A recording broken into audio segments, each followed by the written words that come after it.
पहले आसमान पर पहुंचे तो दरवाजा बंद था। मुहाफिज फरिश्तों ने पूछा कौन आता है। जिब्राइल ने अपना नाम बताया। पूछा तुम्हारे साथ कौन है। जिब्राइल अलैहिस्सलाम ने कहा मोहम्मद सल्लल्लाहु अलैहि वसल्लम, क्या उन्हें बुलाया गया है? कहा हाँ। तब दरवाजा खुला और आपका परजोश खैर मुकद्दम किया गया। यहाँ आपका तारुफ फरिश्तों और इंसानी अरवा की उन बड़ी बड़ी शख्सियतों से हुआ जो इस मरहला पर मुकीम थी। इनमें नुमायां शख्सियत एक ऐसे बुजुर्ग की थी जो इंसानी बनावट का मुकम्मल नमूना थी। चेहरे, मोहरे और जिस्म की साख्त में किसी पहलू से कोई नक्स न था। जिब्राइल ने बताया अब कि मुरिस आला उन बुजुर्ग के दाएं बाएं बहुत लोग थे। वो दाएं जानिब देखते तो खुश होते और बाएं जानिब देखते तो रोते। पूछा ये क्या माजरा है? बताया कि नस्ल आदम है। आदम अपनी औलाद के नेक लोगों को देखकर खुश होते हैं और बुरे लोगों को देखकर रोते हैं। फिर आप सल्लल्लाहु अलैहि वसल्लम को तफसीली मुशाहिदा का मौका दिया गया। एक जगह आपने देखा कुछ लोग खेती काटते रहे हैं और जितनी काट हैं इतनी ही ज्यादा बढ़ती चली जाती है। पूछा ये कौन है?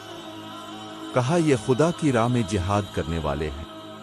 फिर देखा कुछ लोग जिनके सर पत्थरों से कचले जा रहे हैं। पूछा ये कौन है? कहा गया ये वो लोग हैं जिनकी गफलत को नमाज के लिए उठने ना देती थी।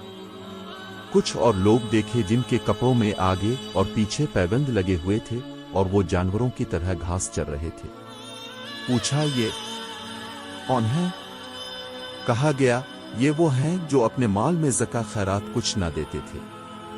फिर एक शख्स को देखा कि लकड़ियों का गट्ठा जमा करके उठाने की कोशिश करता है और जब वो नहीं दे पाता तो इसमें कुछ और लकड़ियां बढ़ा लेता है। पूछा ये कौन अहमक है?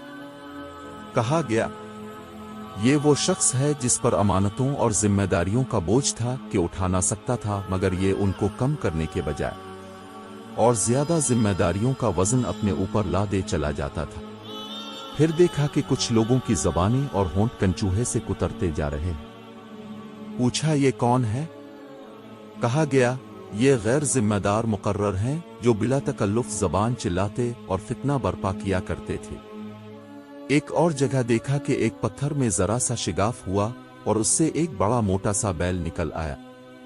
फिर वो बैल इसी शिगाफ में जाने की कोशिश करने लगा मगर ना जा सका।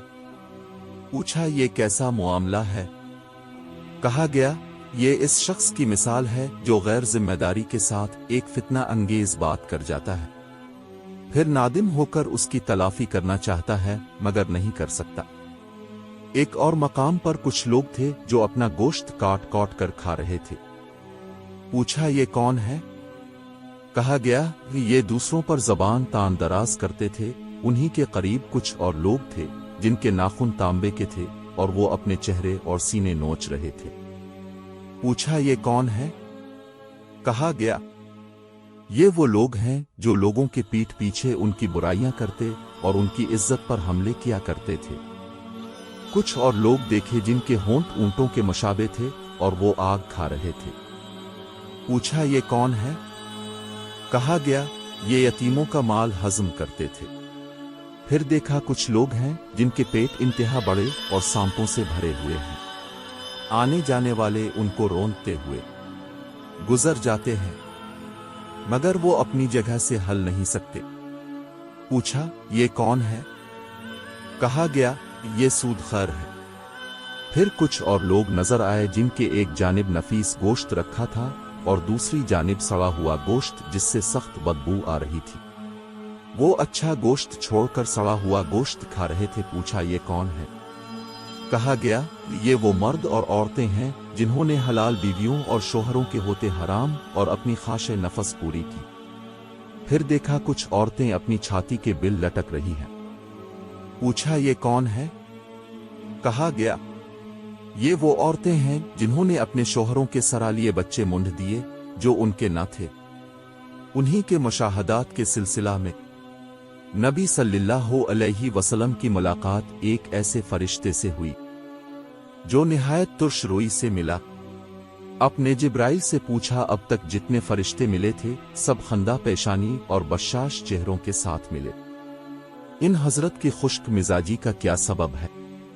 जिब्राइल ने कहा, इसके पास हंसी का क्या काम, ये तो दोज़ख का दारोगा है।